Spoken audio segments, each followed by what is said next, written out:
man, I was so skinny. I was like a skeleton. So I started walking through the hallway, looking for the cafeteria. They were all staring at me. They were looking at me, and one of them say, "Hey, young man, what are you doing here? You're not supposed to be here. You need to go home. You're too young to be here." I told her, "Man, can I have mashed potato and gravy?"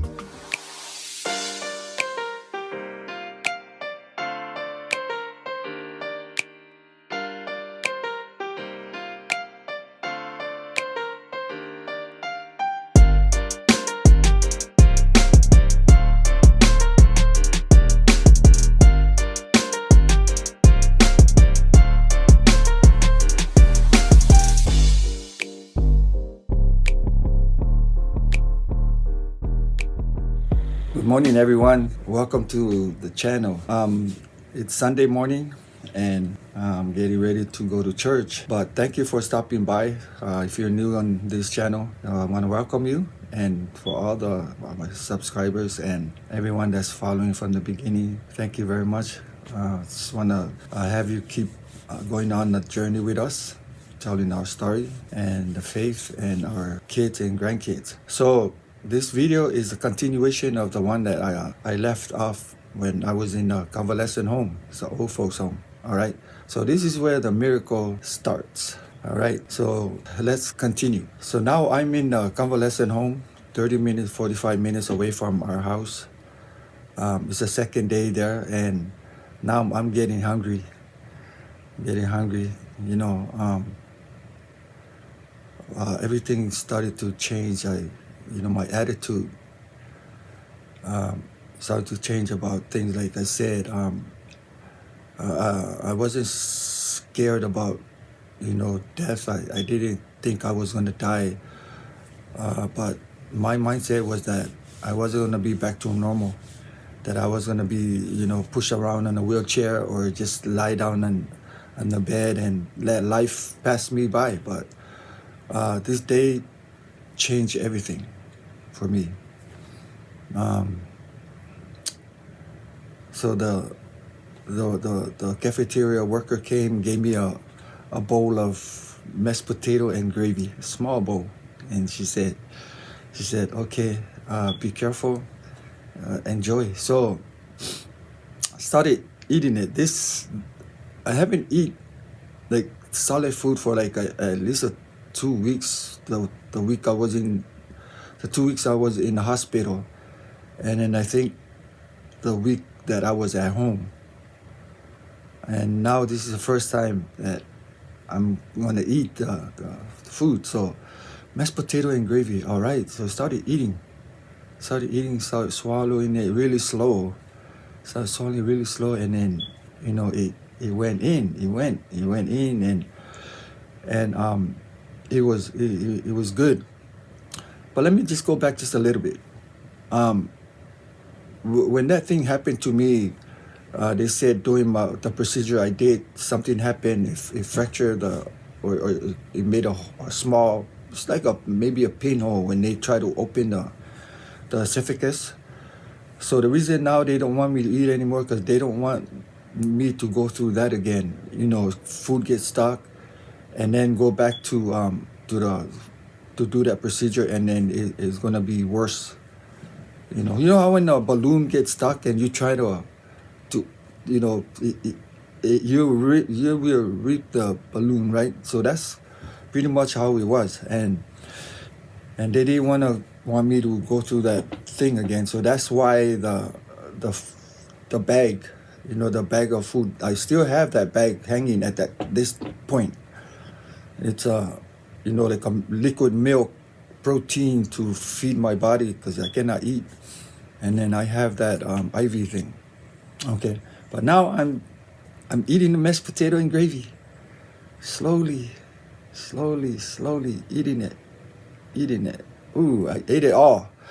I feel good. So that whole day it was like that. So then the next day,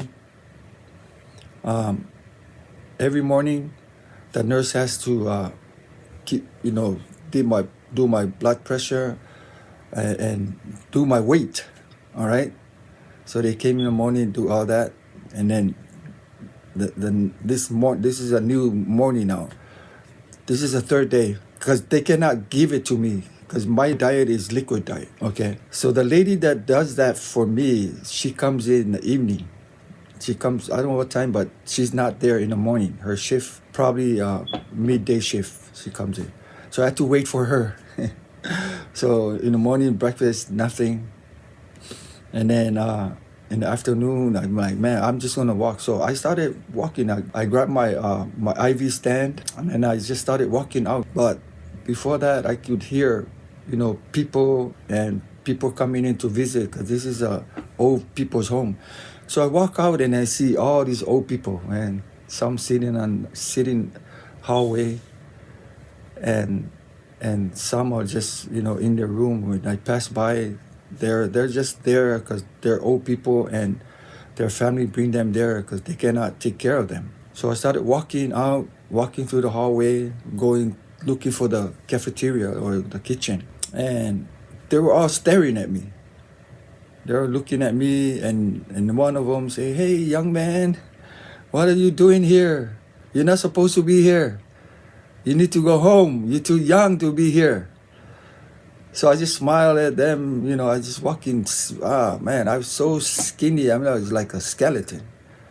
I was walking, pulling myself on my way to the cafeteria, hoping that lady would be there. So when I got there, I look in and I saw her. So she walked towards me and I knew I was doing. I said, "Yeah, I'm doing fine."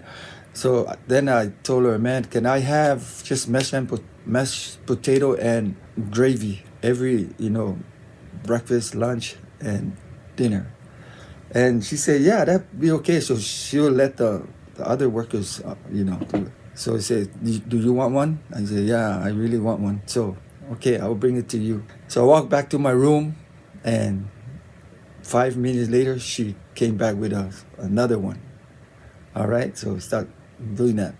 So this process went on for, that whole time I was there. But the next morning, the nurse came to do my weight. They noticed that I was, like, "Hey, Mr. Fale, man, you gained a pound." But okay, so all right. Then the next day it was the same thing. They came, so, "Man, you gained about, you looking good." All right, now I think the week almost over. But then the next morning they came and they said, "You know what, we have to check your body. Like, the doctor can't believe that you're putting on this weight. So we want to check if there's any swelling on your body." So check my legs, check my arm, check everything. "Oh, there's no swelling." But I didn't tell them what I was doing. I didn't tell them that I was eating mashed potato and gravy. But anyway, they were happy that so my spirit lift up, and the more too was because the people in there, the old folks was telling me, "Young man, you're not supposed to be in here. You're too young to be in here. This is where people come to die. You need to get out of this place." Okay. Some nights I can hear screaming and crying from the other rooms, and then in the morning I would ask the nurse, "Oh, what was that noise?" Everything. "Oh, one of the patient passed away, and their family members came, and they were crying. That was them crying because mom or dad passed away." I was like, wow, this is. And then when my wife comes to visit me with my family members, they saw a big change in me. My face started to change, light, like, it just light up and stuff like that. The miracle was happening to me. And then, for that whole 2 weeks, the nurses came and checked. The report went out to the doctor, and then finally the doctor came towards the end of the 2 weeks. And then it was like, "Man, Mr. Tulafale, you're looking good. You're looking way better than you came in. You're putting on weight. What are you doing? Are you?" But of course, the bag of protein I'm eating, that's feeding me, plus the mashed potato and gravy. But I didn't tell him about that. So when first day my wife came to visit me, she said, "Man, I look good, looking strong." So I told her to give me, the next time she come, bring me some real food from home and buy me some snacks. So that was the process. Food didn't get stuck. Everything was okay. But still, I still was being careful not to eat hard food.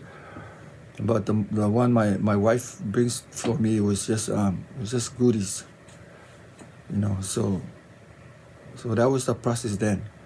Then the doctor said, you know what, I think it's time for you. You can go home now. You're looking way better and you don't need all this stuff. So towards the end of 2 weeks, like almost the third week, I got released and I went back home. Totally different.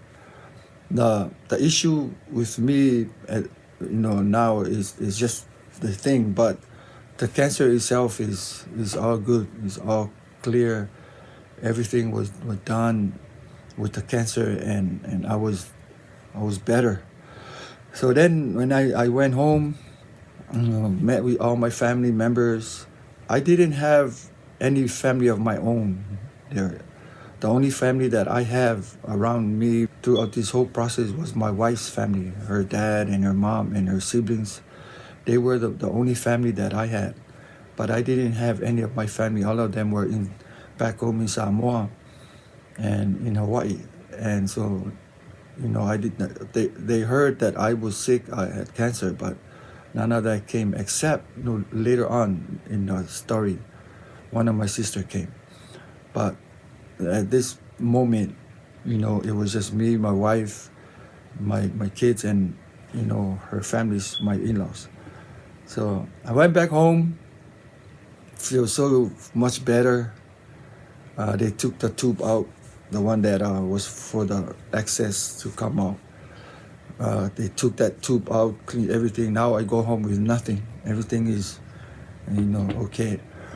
And I had instruction to be careful. Now I can eat, they told me, but I have to be careful what I eat. So went back home. We packed up all our stuff from our in-laws' house, and then we went back to our house. And then the new journey started from there. Now we have 6 kids now. Okay, 4 is with us. One is with my wife's sister. The other one is with my wife's other sister in Hawaii. And then my son in Samoa. And we have 7 altogether, right? So now, 93, my daughter born 94, process of healing. Then 95, my youngest daughter was born. We named her Sivi. Okay, 1995, she was born. Now that's number 8. So our family started, growing. We started living our life, and then a lot of other things happened. I still have that anger in me. I still have that, I don't know. It's just that I wasn't myself, but I was still going through this process. My kids and my wife, and so at one point, and this time, my wife's older sister, that took care of my other daughter, Samantha, they were getting ready to move to Hawaii. And their move to Hawaii was supposed to be a permanent move. They're supposed to go there and start a ministry there. And so, in the process of them getting all this stuff, this is like maybe within 3, 4, 5 months of going, when the time come for them to leave, they came and they asked us that they wanted to take our daughter with them, But I said no, I want to leave my daughter, bring my daughter back. At this point, my daughter is now maybe 3 or 4 years old, around that time. And they cried, but the thing was, they waited last minute, because the day they were this is in San Bernardino, and they had to drive all the way to LA airport, LAX. That's like a 2-hour drive almost from where we at. So they waited last minute. They came to our house and said goodbye to us, because now I'm still, homebound and stuff like that. Still trying to, feeling good and all that. And they came, said that they said they could buy, and then they dropped that bomb, and then they tell us, Samantha is going with us. But me and my wife had already talked, because my wife asked me, her sister asked her, and then she asked me. I said, no, they're not taking her. But we were waiting that whole time for them to come and talk to us, because we already had the answer to tell them. But then they just came this last minute, and they were thinking that, it's already too late, might as well take her. But I said, no. And they cried and stuff like that. And so they left without my daughter. And so she came and stayed with us throughout that whole process. And all of this, we have one more daughter that is still in Hawaii. And so we just live our life, and I feel good. Now I see all my kids. They was, still young. They're still young. This is 6 of them now with us. They were still young growing up, and all the process of watching them, me and my wife, get together to do that. And every now and then I would have those moments where I would, the attitude, the anger, and all this stuff started coming in, and that had caused another problem within our marriage and our family. And so now I'm going to leave it here, because it's time for us to go to church. I wanted to make this video a continuation, all right?